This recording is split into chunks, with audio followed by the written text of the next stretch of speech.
ক্রিকেটকে শিরোপা জিততে হলে বাকি ম্যাচগুলো তো জিততে হবে, পক্ষান্তরে ঢাকা আবাহনীর কিন্তু ম্যাচ হারতে হবে।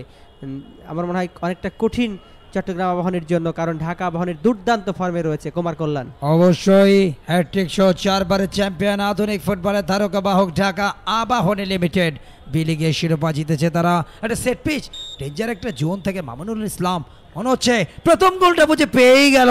দুর্দান্ত সেভ, অসাধারণ মোহাম্মদ নাইমের একেবারে জান বাজি রেখে যেভাবে ফিস্টটা করলেন, প্রায় বল কিন্তু গোলে ঢুকে গিয়েছিল। আর মামুনুল যেভাবে কিকগুলো নেন সেটা কিন্তু একেবারে স্বপ্নের মতো রেইনবো কিক, শেষ মুহূর্তে স্পট জাম্প করে ফিস্ট না করলে কিন্তু বিশ্বমানের একটা গোল অথবা দেখতে পেতাম। বলতে না বলতেই দারুণ শট, গোল!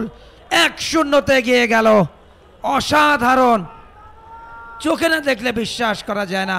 কি অপূর্ব ভঙ্গিমায় মামুনুলের অনবদ্য কর্নার, এবং শেষ পর্যন্ত বারে লেগে কিন্তু বল আশ্রয় নিল জালে এবং আন্তর্জাতিক মানের একটা গোল করে নিজের যাত্রা আরও একবার চিনিয়ে দিলেন মামুনুল। দেখে নেব অ্যাকশন রিপ্লে, একেবারে রেইনবো কিক, বার পোস্টে লেগে কিন্তু বল চলেছেন চট্টলার সন্তান মামুনুল ইসলাম। অ্যাকশন রিপ্লে দেখে নেব সেই স্পেশাল মুভমেন্টটা, কি অপূর্ব ভঙ্গিমায়, অসাধারণ অনবদ্য গোল।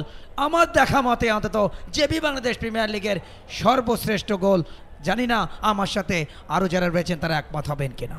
অবশ্যই কুমার কল্যাণ, একমত না হওয়ার কোনো কারণ নেই, কারণ কারো সাপোর্ট নেননি মামুনুল। বলটি কিন্তু সরাসরি, তবে একটা কথা বলতে হয়, এবং গোল করবার পর